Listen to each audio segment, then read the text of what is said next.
Hola Colchoneros, welcome to Atleti Fanatics, and yet again we can see another La Manita.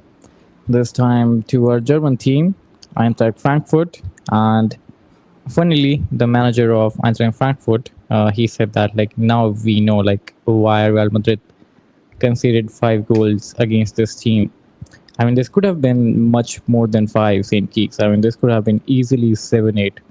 Griezmann could have had an hat trick. Julian Alvarez could have had an hat trick, and Giuliano Simeone. I mean, like even though he scored, but again, he could have scored one more. So that's a lot of goals, and wow, like I seriously can't recognize my team. Like we are so good in set pieces. All of a sudden, what happened?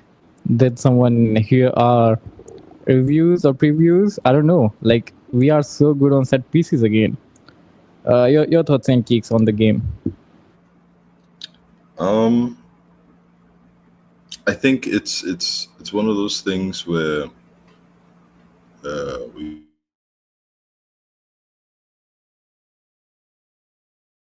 call it's one of those things that the same way that we were talking about in the first three games, where I was saying the underlying principles in terms of the team dynamics, what I was seeing.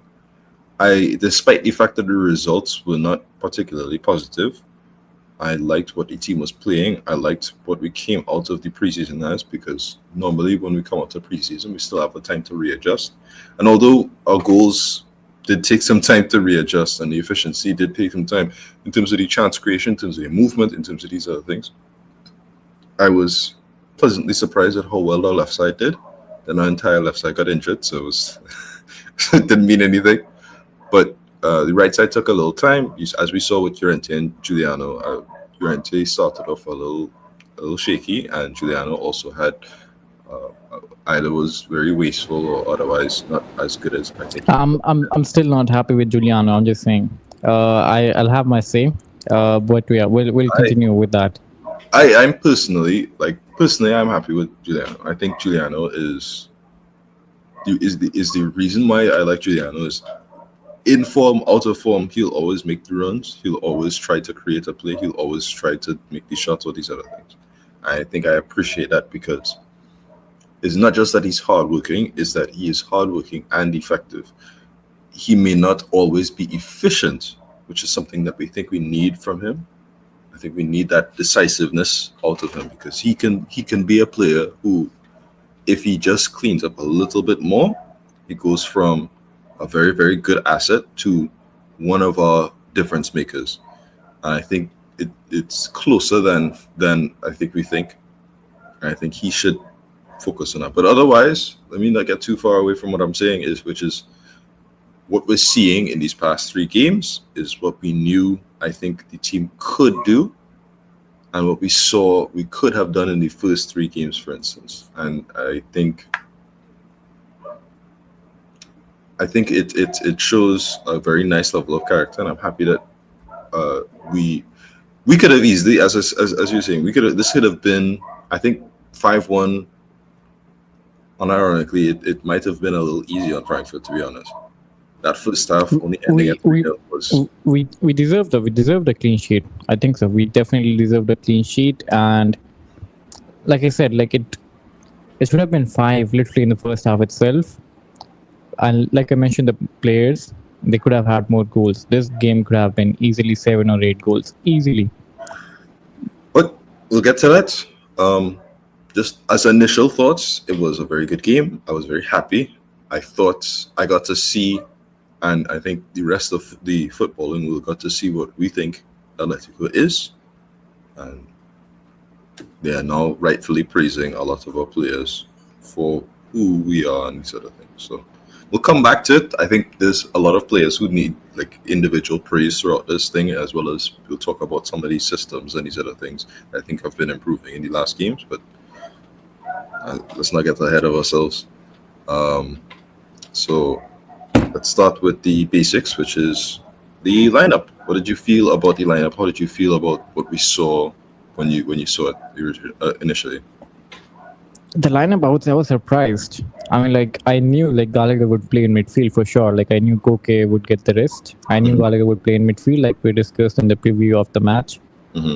And I was surprised with Griezmann starting. But again, yeah, I mean, sort of got a knock in training, and then yeah, obviously it changed. Then I thought like then Nico Gonzalez had a fever, and then so I knew. I think like then I thought like maybe Koke will start, maybe because, and then I also thought like Raspadori will also start now, and I thought like Gallagher would shift to the left hand side of midfield, but that wasn't the case. I mean, like Griezmann starting, I didn't really think it that way, but like he did, and then I didn't even think that Hansko wouldn't start. I didn't think that at all. Hansko Never didn't crossed start, my head. and then it was, but I wasn't surprised the way we announced the starting lineup, and but I was very confident. Like I was sticking with my prediction of 7-0, which I did in the preview of the match, because I knew like this Frankfurt side, like defensively they're not that good. Hmm. So I was still sticking up with that, and with Julian Alvarez on fire. And by the way, guys, whoever plays Champions League fantasy game, you guys can add us. I'll drop the link. I'll drop the link on the comment section. You guys can add us from there. Okay. I had Julian Alvarez as captain, by the way. So yeah, think before you add me. But anyway, moving on to the lineup. I knew, like like it showed Griezmann would start on the left, but I knew it like there's no way Griezmann is starting on the left, because the way we play, like like we need that left hand side who do the work rate, who go up and down, up and down. So I knew like Raspadori would go to the left, Griezmann would go up front, and for me, I was happy because again, my boy Giacomo, he got his time. Like because I knew like after the international break, like Giacomo Raspadori, like he had that gain in confidence because he scored goals in. He had a good international break. He scored goals.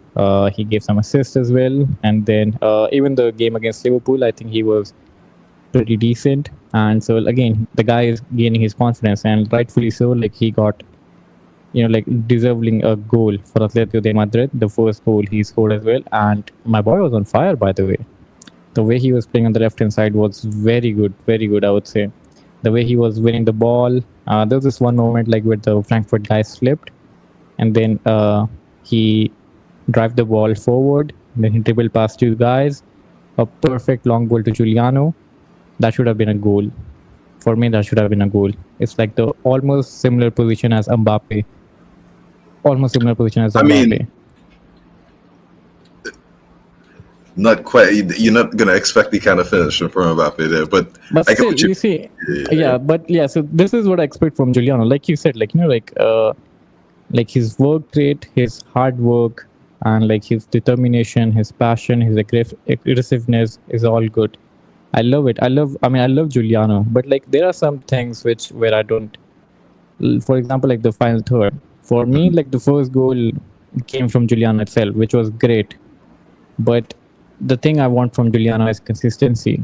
Like I want you to like do these things, like not just once, like keep doing these things, because that's what like you set the difference from a good player to a world class player. I want Giuliano to reach that next level. So I Sure. want that consistency from Giuliano. This is the thing I'm saying. Like this is not what I'm happy with Giuliano. And there's one more thing which again I'll get in second half. But okay, so the first goal again, yeah, came from Giuliano, which was again I would say like a great pass to Julian Alvarez. The ball slipped all the defenders and Julian Alvarez and like dropped to Raspadori. A good finish, 1-0, and I was happy with Raspadori. And then I saw like some more confidence from Raspadori. Like the guy was dictating the game in midfield, just like Griezmann used to do for us. Raspadori like got in midfield. He tried to like dictate the game, and then there were some few moments where he actually like had very good balls, like the changes from the left wing to right wing, and some good through balls as well. So Raspadori for me had a really good game. I'm happy for him. Uh, the second goal, not even the second goal, like even before that, like we had so many chances. Alvarez for me should have finished those chances. Like the first chance for Alvarez, I would say like Fine, No, like that's a half chance. It's okay. But the second chance on volley, my man, you have to score that one. You yeah. have to score. Like seriously, you have to, like on the form like you're in, you have to score that goal. But anyway, even Griezmann, I think Griezmann could have had a hat trick. Alvarez set him up beautifully. I don't know what he was trying to do. Try to chip the goalkeeper, or I don't know. That was a very like a fuzzy shot, and I so think very comfortable for the keeper. I think in regards to that, Griezmann is a player who I think, especially in the Champions League, you'll notice a lot of times he's a player just kind of like Mbappe and these other players. He'll react and he'll almost always take an early shot to catch people off guard. And usually you can actually get a goal earlier than a lot or in a much better position than people think. Like that goal against Sevilla last season where he made that run. Took like one touch and then shot it with his right foot. And like fairly far out. And it's like I think this was a similar situation where he was like, "Look, I could try and make a run and outplay him, or I could just try and make this shot early and see if I could get the shot early well." So I think that's what happened, and it just didn't work out as well as he thought it would. But yeah, That's what I'm saying. And even like there was this one chance from Marcus Llorente cross as well, where he didn't connect the ball properly. And then the second goal which came again, that was Griezmann. And like he couldn't. I think like that was just like Juliano scored that goal from the corner. Griezmann had it like easily. That was a tap in, like literally a tap in. But again, it flicked off Griezmann's boot, a bit ping ball, and then just fell to Robin Lenormand. Then Robin Lenormand scored. For me, Robin Lenormand in this game was too good, like very good aerial duels. He was winning. He was, I'll I get think, to like like even with the goals, he like the goal he scored against Real Madrid. I think he's gaining confidence as well. That's good to see. There was Mhm. this one thing, the similar situation, like like where he made a mistake against Real Madrid to hit the ball in midfield. There was a Immediately. similar situation. There was a similar situation in this game. Similar situation in this game. He controlled the ball so calmly. Did you see that touch? Oh, you talking about? I think that was in the second half. Yeah, Yeah, that was yeah. brilliant. I remember seeing that. I remember the commentator was just like, "Ah, he controls it well." I was like, "You are not giving that as much hype as that should have deserved, my friend. That's That under was a pressure. great. Perfect, That was a perfect touch." great touch. That was a great touch. Anyway, well, yeah, as you were saying, sorry. Anyway, yeah. So moving on, I think yeah, second goal again because I think we deserve the second goal because we could have been easily like 3-4 before Like, that second goal. yeah, Exactly. But anyway, 2-0 good. Again, I needed more because again, like with 2-0, I think again it's Champions League game. Just one goal and the other team is back. You know. So I hmm needed the third goal as well. And then again, Julian Alvarez with that perfect assist to Griezmann. But yeah, I mean, like even though like we criticize Griezmann and for some things, but if anyone is watching, like if anyone is like like learning football, just look at the movement from Griezmann. That one, the way he gets off his man, like perfect movement. He goes far post, and then finally he came to the near post, and Alvarez like like he gave him on a plate, hmm and a perfect time to release the ball and a perfect tap in for the 200 goal, hmm which for me should have been 202nd or 201st goal because again he had more chances. But yeah, perfect. That was 3-0. I think it was a perfect first half. I don't have any complaints on the first half. I just have just one thing to say about the first half, about Conor Gallagher. Again, the same thing as Giuliano. Perfect aggressiveness, good work rate, great pressing, great. But like I think Gallagher lacks that composure. Like you see, like whenever Gallagher receives a ball, hmm he always thinks about like passing, like just like letting it go. He doesn't like like he always thinks about like like not making a mistake. I think I don't know. Like sometimes he picks a pass like where he has to like he doesn't want to make any mistake. hmm And with Koke, like you see composure, you see that like he makes the right pass. With Gallagher, it's like like whoever I see, the second I receive the ball, I have to release the ball. With Gallagher, is that like that hurriness? You don't see that composure, and sometimes like he can't pick up the right pass. Like he sometimes plays a pass backwards, or sometimes he plays it safe, kind of. way I'm saying. Hmm. This is like what I want from Gallagher. I think I want you to like improve on the ball in midfield. I want you like to take that role of a playmaker kind of a thing, like Koki does. Like he gives that confidence in midfield. He easily, You can't get you he can't get easily be. Kobe out of Gallagher. That's something you can't do. Yeah, but still, I think Gallagher has to improve on the ball. Like I want you to like easily beat the rest of the other team. Like Gallagher had a few situations where he got robbed of the ball and like they literally tagged on us right straight. So I'll I talk. want some composure on the ball from Gallagher. I want some that. Like I need him to like relax and have some confidence while he has the ball. Mhm. That's what I want from Gallagher. That's the only criticism I have for Gallagher in this match. That's it. But yeah, I think he's your thoughts on the first half. Well, I'll start with the lineup too because I had some thoughts because I was happy that Ruggieri started, and I think Ruggieri had a really good first half as well. I think when you saw the pass that he made to break the line to allow Raspberry to get in behind, when you saw nice build up, nice understanding of these things, he's getting there, and I think this was a really good game for him to come in and play and get some nice confidence because I think he's been a little bit sidelined in the last few games. So But against Saint Kitts, I would say again, like what is Ruggieri did, which can actually make a difference from him and Javi Galan. For me, he didn't really do something that kind of caliber. Like for example, like if you see Hansko playing that position, it's different.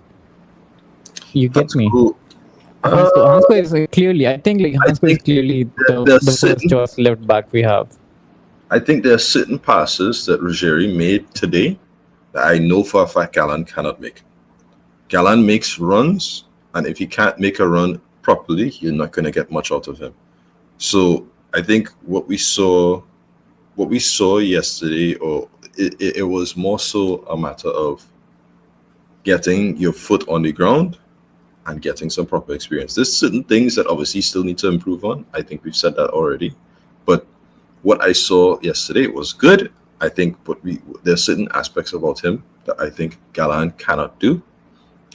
I think it's very clear to me as a general left back, he is an improvement on Galan. Could you have? I feel like I said it already. Could you have gotten a better fitting left back than Ruggieri in the summer for about 20 million? Yeah, you probably could. But I still like what he is, and I still want to believe and give him a chance to become an even better player. But I digress. Um, Griezmann, I thought Griezmann was going to stay on the left, not so much because of the fact that the same thing that we said about the left wing and these other things, but more so because we saw I think in the first two games when Almada was playing on the left and Almada came off, Griezmann was playing Almada's role where it wasn't so much as a winger but more so a creator from the left, and you saw you did a fairly decent level at that. I thought after the Real game, I thought, well, I guess this is what his role is going to be. In my head, when I saw the lineup, I was like, okay, well, I guess him being a chance creator from the left is not a bad option. These other things, but it the fact that he didn't get to see it today probably means that it's just one of his many roles that he's going to be able to facilitate in this season, where he can play on the left, he can play into the middle, he can play maybe in the midfield and these other things, but more than likely he'll be a little further forward, helping out Alvarez, doing certain other aspects. I mean, Griezmann in that first half was immaculate. I think when you look at the balls he was putting in to get Alvarez past the defense, when you look at the movement he was doing to help out Barris and Gallagher, when you look at a lot of these different things, I really like Griezmann yesterday. And if this is what we get from him shaving off his sides, shave it all off, buddy. We need another world class season. But um, overall, as a team, I think the left hand was decent. The two Italians there had something nice going, but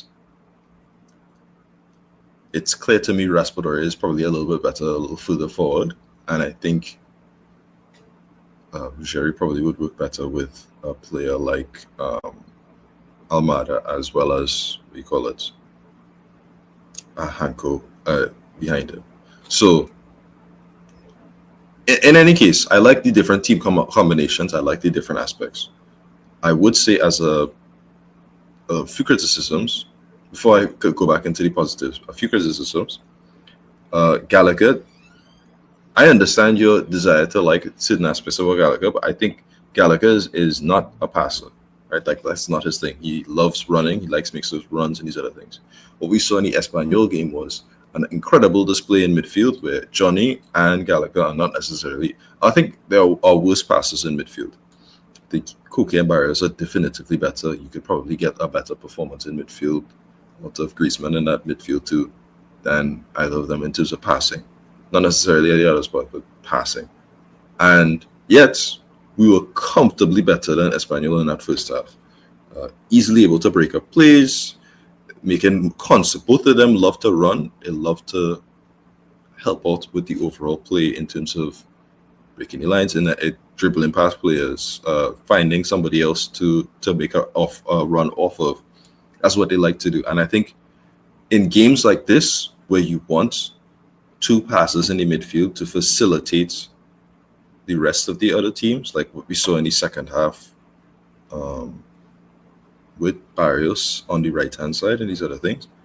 You can't get that from Gallagher. You're not going to get that from Gallagher. You'll get the runs. You won't get the passing that you'll get from these other things. But I digress. I'll also say Longley was very funny in that first half because he got a very stupid yellow card in the first 15 minutes, and then he almost created like two random chances for Frankfurt in the first half where they had nothing going for them. Really again, yeah, I think that was in the first half itself, right? I think it was Longley and Rogeri combined. Like you can't. Thank you for reminding me that. Longley makes a mistake. Jerry panics and makes another mistake, and then they are almost in, and then he slips and is like, "Oh, okay, cool." But exactly. I mean, you can't make these mistakes. You can't make these mistakes against better sides. Like they will punish you. A bigger side, yeah. But it's like the irony is he did make a mistake the last game, and we got punished for it. So we do know that that's a thing, right? Like we saw it in the Real game. Luckily against Frankfurt, they play a slip, so we got away with it. But that could have easily been a goal from absolutely nothing. They were not playing in that first half. They had one shot, which wasn't on target the entire first half. That was a comprehensive beating in that first half. So for Longley to give two chances away from nothing was really, really funny to me. There was a cross-field ball that he was going to play to Gallagher, but it was behind him, so Gallagher had to run backwards, and then all of a sudden he's under pressure by two players. Which is like, oh, I thought it was good, but it wasn't. But besides that, Longley was fine afterwards. But afterwards, yeah, I think our centre backs had a good game. Like I think Longley just had one mistake. Other than that, like yeah, I think. But for me, had just one, but okay. I think it's again. I would give that to Ruggieri as well. That was Ruggieri's mistake as well. Like, how can you like not connect with the ball in that position? How can you miss the ball? When you put a player under panic for no reason, people make mistakes. It's like a compounding error. It's like I think Villarreal game that we played against when Trippier was still here. I think the second season, which was 21-22. We were definitively better than Villarreal. Somehow, Savage and Jimenez both missed the ball, and then we call it Villarreal in, and then they score against us completely against the run of play. I think on Trigueros. I think it was Trigueros, right? I think it was Trigueros. I think you're right about that. But wow, he's had a strange career afterwards. Anyway. Yeah. Anyway, Frankfurt game, please. Yeah. That whole like that happens. If one person makes a mistake, another person can make a mistake right afterwards. It's a compounding thing. I was a little upset at what had happened, but it's like it's only he'll make at least one or two mistakes a game. That's kind of who he is. But on the more positive side, Lenormand was fantastic from start to finish. Fantastic is a strong word. He was very good. I think.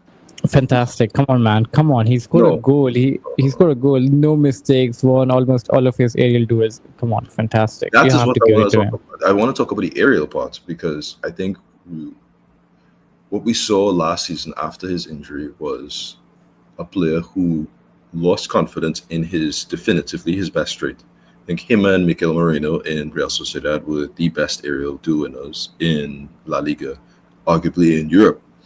And so to see him go from, and when we bought him too, he is immediately better than Jimenez. He was immediately better than Longley. He's better than everybody in terms of the air. And I was very happy about that specific trait, even though I'm not a big Lenormand fan. I've been very clear about that. So seeing him get to that level again has been um, very, very heartwarming, because it gives us just not just on the team level, but on a general level, where it's like, nice. I get to. You almost lost everything in that one duel with Chomeny, and now you're back up. You got your revenge against Chomeny, but not only that, you also have fixed a level of your game that I think was definitive to who you are and what you could be. And I've said this before, Lenormand's one problem has always been concentration. If he is wide awake the entire 90, you won't see a lot of mistakes out of him. I think his passing and his general thing is very smart. Not necessarily expansive. He won't like open up the field to you, but he will make sure you won't have any problems in the build up and these other things once he is paying attention. And we saw that today in Frankfurt. Frankfurt didn't offer much against us, but there was never a time when Lenormand really was beaten out. I think what happened with the goal, but anyway, I will talk about that later. That first half, we created about 6 chances, and we scored 3. I think we could have gotten 4. 6 clear chances. 5. That was 5 clear chances. Griezmann, Julian Alvarez was the most which I felt it's a goal. Yeah, I think the fact that he volleyed it right at the keeper was a little shocking to me. He had enough space that he could have volleyed it in any direction. But what I want to say though is what is especially good about our first half was every one of our set pieces and corners were really, really impactful. And the movement on and off the ball throughout the box was very good, as well as defensively. I don't think it would be so much so to say we're one of the better teams. We still have some flaws defensively. We still have some flaws offensively. But that first half where the Griezmann near post flick on was a prelude to what we saw in the second half. Lenormand got his rightfully deserved goal. And what do you call it? And then in the third one is just Alvarez magic again. He just goes through by himself. He did that a few times to that defender, actually. I feel a little bad. I was hyping up Koch in the in the preview of like, oh, he's a good defender. Absolutely washed by Alvarez in this game. That's unfortunate. Anyway, let's talk about the second half. There's a lot more I want to talk about in terms of the subs and the the tactics and these other things. Second half. Yes. So what's your thoughts on the second half? Yeah. Alex? Second half, I would say again, like we started off good. I think the first half we didn't really start that good. We had a slow start, but eventually we after the first goal, I think we got back into the game. But second half, I think we started very good, and there was a few chances. Again, there were a few chances from the corner, which we didn't finish, and yeah. So yeah, like I was saying, like the second half we started off very good. We had a few chances, and then again we didn't finish them. But anyway, moving on to the mistake. I think this is a 3-1 mistake. So look, guys, I'll just tell you like the tactical plan of Atleti. So I think like we have finally figured out like formation, how we can attack and how we can defend. It's like I'm seeing the same pattern again and again. So it's basically, again, we start off with a 4-4-2, okay, with Nico Gonzalez or Giuliano on the wing side. And then again, the 2 forwards up front. And then the midfield we have again, or like Koke Barrios or Cardoso Barrios or anyone. Mm-hmm. And then we have the fullbacks with either David Hansko or Marcus Llorente.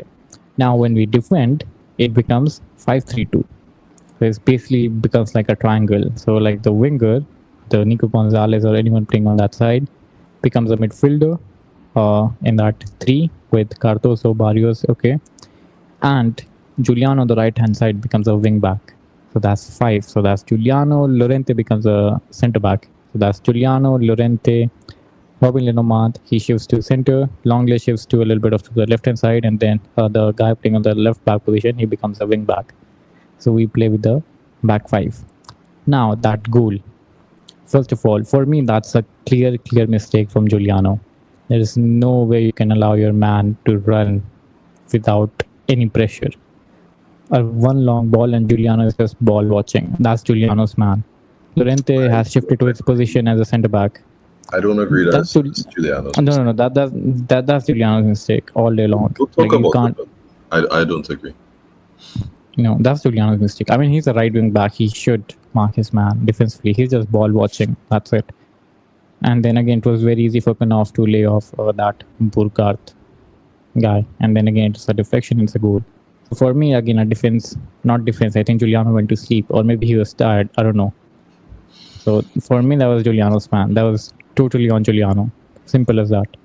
So this is the part where I don't feel happy about Giuliano, because again, this was a game where I think we deserved a clean sheet, which again, a mistake, and we didn't get the clean sheet. So this was the part where I'm really not happy with Giuliano on this one, because he has to go with his man, and Knopf was his man. Llorente shifted to the centre back position.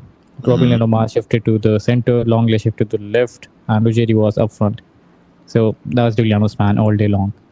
But anyway, Usually in the formation, what we have is you'll I always mean, have this is how space. we Whenever this you is how we switch to back defend. three, Yeah, you this is know, how we defend, right? yeah, that's not a problem. Whenever we shift our back three, there'll always be space between the effective right centre back, which is Llorente, and Giuliano, because Giuliano is always supposed to be a player who we eventually use as an outlet, right? As a result, That wasn't space. That was a massive space. That's like right. a guy And can I'm play three saying v the three in reason there. why we saw that space is because Koke is on the left. He's trying to cover that area with the other players, and Gallagher is further forward than him. Why is Gallagher further forward than him? Because There again, will he likes always to be space. press. There's He likes no to there's no press. question. There's no question that there will be space there. Gallagher is not supposed to be pressing it. That was not a position where he's supposed to be pressing. And I But think that's what Gallagher do. I mean, like he goes for the ball. So that's like I can't really blame it if on Gallagher. if For if me, the that was play Giuliano. if the play warranted us to press there, then sure. But that was not a time to press. That was that was a mistake. It was a rest position where you want to have Gallagher at least have some space there. So Giuliano and Llorente are where they need to be when they need to be there. A lot of times you'll see when either Koke or Barrios is on the right hand side, right, you'll see what you call it. You'll see them drop in between that right back space. Koke has been doing that for years, and especially even before he was a DM for us. Barrios has been doing that for some time now.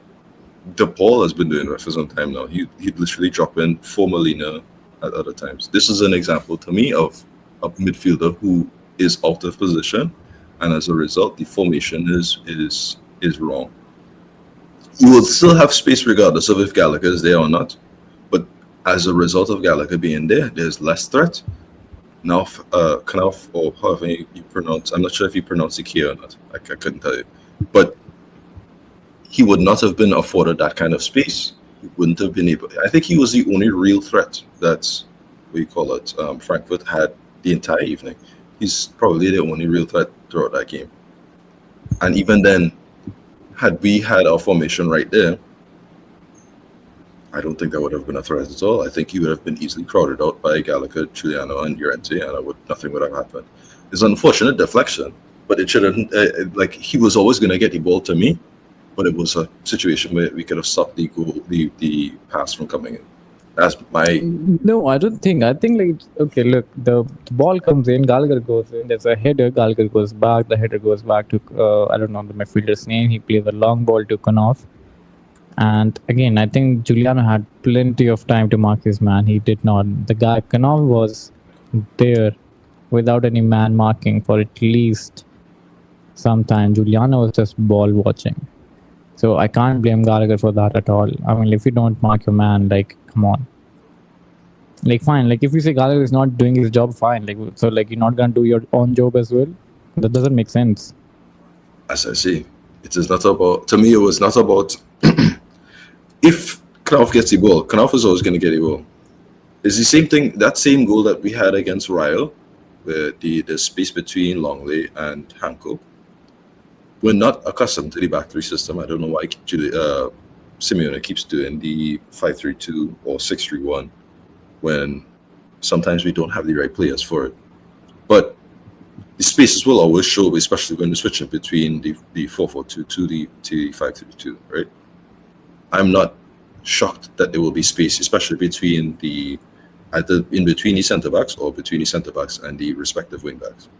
But Look, as a small space, I can understand, bro. That was a massive space. Like, I don't know how to explain. That was a what you very look, big what space. you look. I've watched over the game and I thought it was Juliano myself at first, but I that was 100% Gallagher to me.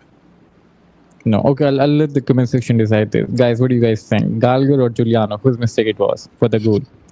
I'll let the comment section decide it. But anyway, for me, it was Giuliano saying Gallagher. So let's see what the guys say in the comment section. But anyway, moving on to the game, I think Giuliano responded correctly. He got a goal from the corner. So again, that was a perfect response for me. Like since you gave away that goal, you score a goal. All good for me. And then he created a goal as well for Griezmann, which unfortunately it hit his hand, and then I knew that that's not a goal. Like for a second, like it was a bit confusing because I didn't know what was going on. I didn't know it wasn't. It was the. I thought it hit his shoulder. I thought it's not his shoulder. I thought it's his chest, and it went into the back the net. Because I was No, like, no, no. oh, As nice. soon like as it was happening, I knew it. Like it either hit his hand because the reaction from Griezmann wasn't like a celebration reaction. Even the like when he shoots the ball in the back of the net with that. I don't know. Maybe that was frustration or anything. Because I think he Something like knew that. it hit his. Yeah, because I think he knew it hit his hand, I thought he was and just tired. no, no, no, no. So, but yeah, I think the UEFA should have actually, like someone should have actually informed us because I Should have saw been clear. yeah, yes, I saw the score going 4-1, and then it was. I was like, wait, hang on. So like the goal is given, not given. What's the scene? Like I couldn't understand at all. I thought it was 4-1 for so long that when Giuliano scored, I was like, nice, we're five, and then it went down to three and then to four. I was like, what am I watching? What is happening? That's true. That's true. That's true. Like the score was 4-1. Like it was very confusing. It was very confusing. And then when the commentator said like this one stands, then I was like, it got ruled out. Griezmann goal got ruled out. But again, like who the hell will tell us what's going on in the game? Because there's no VAR, there's no camera to the referee, anything, nothing. The scoreline remains the same. It's just I had to actually go to the Champions League app and check it. Over there, it was mentioned that's ruled out. But then, yeah. Anyway, so yeah, Giuliano again. I mean, like from a corner, like a guy who's Same near post that we mentioned in the first. exactly same near post. A good finish from Giuliano, by the way. Like I said, like like he gave away a goal and then he responded perfectly. He got the goal as well. So yeah, that cancels that out. And but anyway, he that was funny like how no one is marking him, and like the again not the tallest guy on the pitch scores from a header from a corner. It's very funny. But anyway, we move on. I think like and then when Koke comes in, and then you can see that control in midfield. That's what I want from Gallagher whenever he starts in that double pivot. That's what I want from Gallagher. He has to improve on that part. That composure that Koke has on the ball. I want that from Gallagher. I need an improvement from him. And then, like you mentioned, Knopf was the only one that was like a threat from the Frankfurt side. Which again, I mean, like he had Ruggeri on strings in sometimes because Ruggeri was having He some switched difficulty flanks deal there. with Knopf. Yeah, he switched Yeah, he flanks. said, yeah. Then Ruggeri was having some difficulties to deal with him, and then there's this one instance where he kind of like pushed him like this, and I'm like, but you're playing a risky game. A little bit, but I thought like there was the first two encounters where I think Ruggieri got beat, but then after that it was just like okay, Ruggieri they kind of like figured it out, which was fine. I think the same one where he pushed him was like oh, it's like it's not necessary, but I think Nauf is a player who I've seen him for some time now. I thought he was there since Frankfurt beat Barcelona next like and Glasner was there. So he was supposed to be a Dortmund player and these other things. He's talented, but he really lacks, I think, maybe one or two traits to really go to a bigger team, honestly. Yeah, And I I mean, like think so. is fast, but again, do you see that? That's what I keep saying about Giuliano as well. Look, you can be a good player. You are a good player. Again, you have to do these You things know, I don't think his finishing. consistently. He's like, Now's decision making was very good because he got like one or two chances and immediately created some real danger with those one or two chances. His decision making is great. I'm talking about like fundamentally, he can't be on these things because he lacks either a physical trait or a technical trait that I think he just doesn't have. That's me. No, no, no, But no. For me, I would say like yeah, he created the first goal, and then he created the Griezmann goal as well, which again was ruled oh, I'm not out. talking about But Julian. I was talking about now.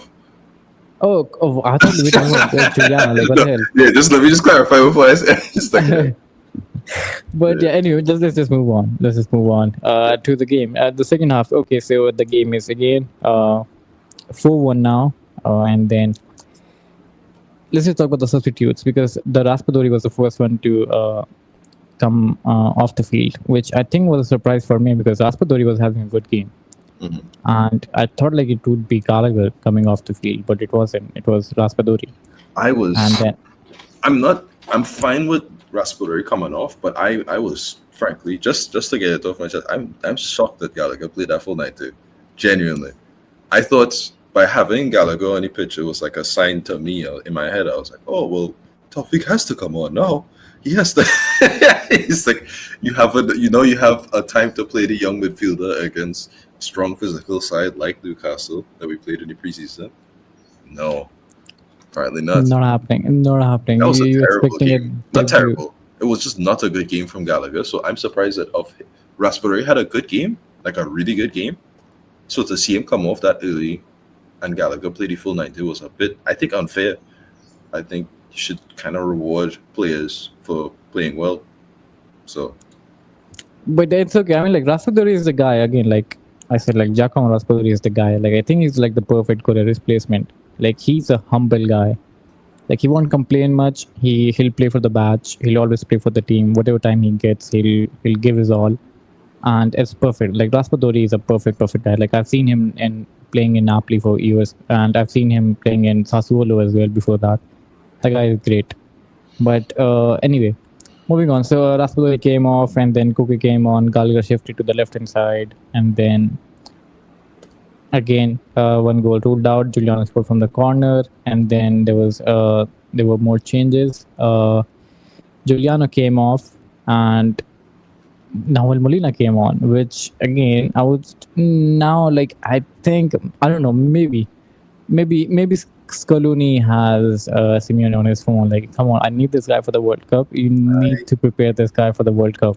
I This is the could only explanation I have right now. could not explain to you why Molina came onto that pitch and Pubil did not come onto that pitch. Because I'm when telling you, this is the only explanation I have. I'm thinking Like to myself, right? Scaloni called Simeone. This is the Yeah. only explanation I have. Like, this is the only right back we have. You have to prepare him for the World Cup. That's the only explanation I have for Nahuel Molina coming on Because before because he Marco came Bill. onto the pitch and played like we expected. Like he played a little bit better than we wanted, but that was it. Like I didn't like what I saw today, which is But still, no. I mean, like he didn't have a bad game or anything. I think he's still. no. I think whatever time he came on, he played decent for me. But It's the frustration to me in the sense of me and you just talked about how there was a clear problem in the back line where the space being thing between Llorente and Giuliano and I guess Gallagher and these other things, right? But if you know who's really good at covering that space in between the centre back and thing, Llorente. You know who'd be really good as a right-sided centre back in a back three? Pubil. Mark, Why is Pubil not on this pitch? I mean, I'm telling you, I just told you, like Scaloni has Simeone, like he called I Simeone, like understand you that. need But this it's like guy for the World Cup. Molina comes onto the pitch and Llorente goes further backwards and he plays as a sort of centre back, right back thing, and Molina comes in as a winger and effectively takes Giuliano's role. I don't like it. I didn't like what I saw compared to Giuliano. I don't like. I don't know. I But still, I think we'll like get to feel it. He wasn't bad though. He wasn't bad No, though. no, Like come no. on, he wasn't bad. I'm not. But yeah, I feel like I'm being harsh, but it's more so. It's not about Molina. It's about the fact that I feel like certain players are being given chances, knowing And that we have a yeah, bigger squad than I usual. get it. I get it. Marco will deserve a chance. I get it. I definitely get it. But I'm telling you, like, Simeone is preparing him for the World Cup. I'm telling you right now, he's the only right back for Argentina right now. They This need really him. is him, Montiel, and GI, and I think Molina is still definitively the best out of the three, which is not a good sign. Exactly, and that's why you see that's why he is getting those minutes before Marco Bill. I, I, So I Scaloni should have advised him to leave Atletico because I don't think he will get that much minutes, regardless of Simeone giving him some favoritism. Probably. no, you can't. I mean, you can't break the Argentina boy band at Atlético de Madrid. He's barely had like 90 minutes this season, Molina. No, he did not. I think he started the game against I forgot. No, I mean like Uh, total minutes for us Rayo, so far. Rayo. He hasn't had much minutes. Yeah, I know. But I mean, like I'm saying, like Mapu will definitely deserve a chance. But anyway, Nico Gonzalez came on, which I think again he had a pretty decent game. And if he's sick or not, I was like there's no way we should be playing him because if he's sick, why are we playing him?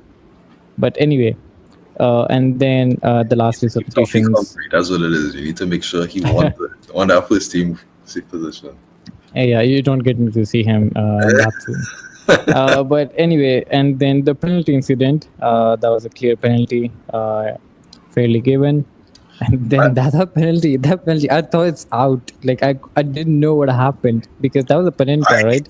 I think when we saw the replay, like when I saw it first, I was like, why is everybody saying it's a handball? And then you see the replay, I was like, that is such a blatant handball. How did the referee not see it? But then I think about it, it's like Griezmann was probably blocking the referee.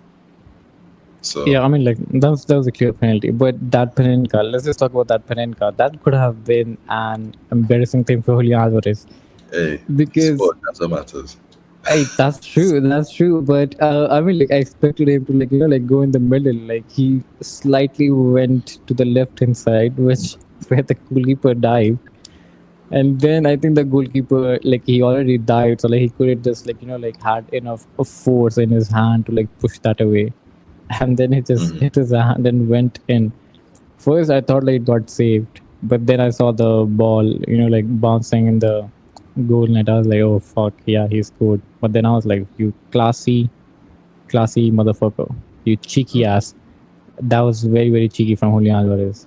But yeah, that could have been. Have you seen that Yuri Alberto penalty recently? The for Corinthians, yeah, I did see that. Yeah, yeah, exactly. Like that literally gave it to my Exact mind. same Like, thing. I was thinking, I was like, ooh, that could have been bad, but yeah, for our fans who don't know this, okay, search on YouTube Yuri Alberto penalty kick incident. It's I it's cool. think like yeah, it's the other Lookman thing which I find Lookman also went for Panenka, which again keeper had it perfectly. For the Yuri Alberto one, the keeper dived, and Yuri Alberto went for the Panenka, and like the keeper is like down on the ground, like, and the Panenka is going to right into his hands, which was very, very funny to watch. But what a great kid for Corinthians, by the way. I think I need to buy that jersey. That was a great, great jersey. It But is. yeah, anyway, moving on. So yeah, that was 5-1. And then again, I'm not happy. I think Alex Pina deserved more minutes. I think he actually came on like around 82nd minute or something. The ball just didn't go out. And then like when the ball did go out, it was already 88th, 89th minute.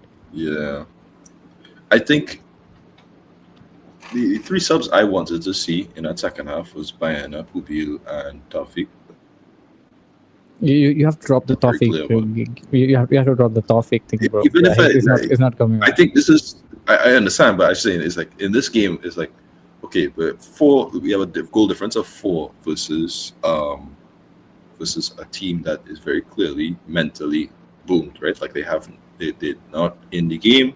They're demoralized from the fact that they've conceded this many goals, um, and now come should so here's the two players. The first two subs I genuinely couldn't understand because it's like we put on Nico, who has a bad injury record anyway. Like you don't need to put on minutes on him. He already has a fair degree of minutes.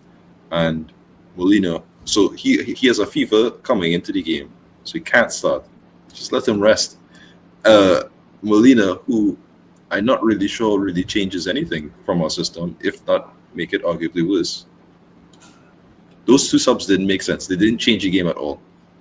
And I think Nico's been really, really good in these past sets of games, but he did nothing in this game to really warrant being on the pitch.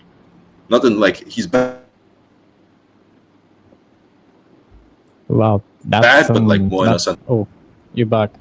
You literally got stuck Oh, at a was it like, very different time. But yeah, okay. oh, okay, okay, Yeah, okay. yeah. But I was For saying, the viewers Nico, watching, us, like for the guy who follow us on Twitter as well. yeah. You guys can take a screenshot of that. It's perfect. But yeah, it's like Nico wasn't Nico wasn't bad. It's just as a substitute, he didn't really offer anything to warrant him coming onto the pitch, knowing that he had like a like illness coming into this. This is easily a game he could have rested, and he came onto the pitch when it was either 4 or 5-1 already. So I think it was 4. So he didn't need to But come I on. I need Baina to be fit. Like again, like this is our like summer Bayana needed to signing. come onto the pitch earlier, and Exactly. I need more minutes from Baina. I think Bayana 100% should have come onto the first set of subs. He could have gotten at least a half an hour in, and maybe you could have. No, I mean like started not that. Like at least I expected at least 15 minutes from Baina. At least 15 minimum. minutes from Baina. Minimum, exactly. And like he just came on for what, like 2-3 minutes? Like come on. I wanted to see half an hour. I think he could have put on a half an hour for us, and I think he should have been the first set of subs, and I think Pubil should have also been there because Pubil would have allowed for Llorente to really expand, give a little more energy, be freer from defensive responsibilities. I think that would have I been think better from the two subs. we will see Pupil for sure. I think in Copa del Rey games we will see Pupil for sure. Yeah, But it's anyway, taking a let's little just while to integrate, I think, which is a shame, but he is. true. He is. Yeah, He he's will get shown. his chance. He will get his chance. But yeah, anyway, let's just get to the ratings and then yeah, we can end the show. It's getting too long for some reason. I thought like this is gonna be a fast one, but yeah. Anyway, the ratings. Oblak again. He was watching the match just like the rest of us. He just faced one shot and then yeah, boom, it's a goal. For some reason, we just can't keep a clean sheet because again, we keep making mistakes. Which is again, I would give Oblak a 6. He didn't really have a problem though. It's just like there was a bad deflection, so you can't really say much. It's like 6, I guess. Just it's okay. Yeah, 6. Yeah, Lorente. I think again another good game from Lorente. I'll give him a 7. Robin Loman, for me that was a 9. That was a 9. A goal, I give perfect an game. 8, but For me that's a 9 easily. I understand your enthusiasm. I'll give it an 8. Back-to-back goals, 9. Easier 9. That's easy 9. Longley. I'll give him 7 as well. Just 7? one mistake. I'll forgive him for that mistake. Just one mistake. The rest, I think he had a good game. Okay. I'll give him a 7. You? All right. So let me be nice and give him a 6 or something. I think that wasn't the best situation. I think he got away from the fact that Frankfurt just wasn't that good against us. But all right, let's move on. Keep it. Ruggieri. Ruggieri. I think again a decent game. Nothing extraordinary. I'll give him a 7 as well. Okay. You? No, yeah, same thing. Let's talk about the players who I think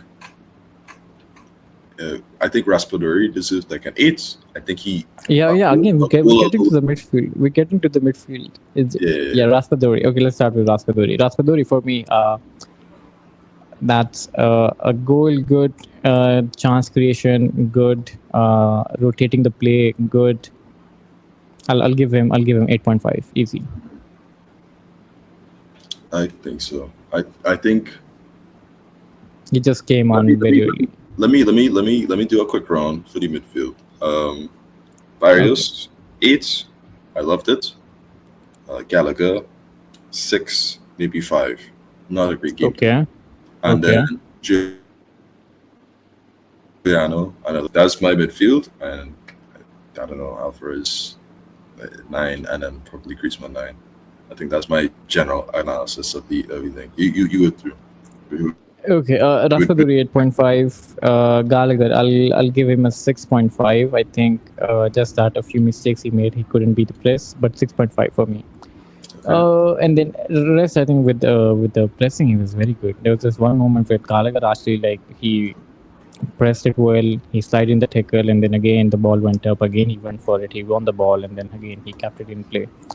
That was very good to see. But anyway, Gallagher for me 6.5. Barrios. I think again nothing extraordinary I saw from Barrios. I think a 7 for him as well. Giuliano, I'll give him okay mistake. He was for me he was a culprit for the goal, and then but he scored a goal as well. He created the first chance as well. So I'll give him a 7.5. And then Julian Alvarez, he missed a chance, a very clear chance. He scored a penalty. He gave 2 assists. Clearly man of the match. That's a 9 for me. I mean, could have been a 10, but yeah, that's a 9. Griezmann missed a lot of chances, scored a goal, a good link up play as well. I think for me, Griezmann deserves an 8.5 as well. And the substitutes, Koke, I think like he had good impact from the bench. For me, again, easy 7. Molina, I'll give him a 6. I think he didn't do anything bad. 6 for him. And then Nico Gonzalez, again, I think 6 for him. He couldn't influence the game much because, again, maybe he's sick or something. I mean, he was actually sick. Why did he play?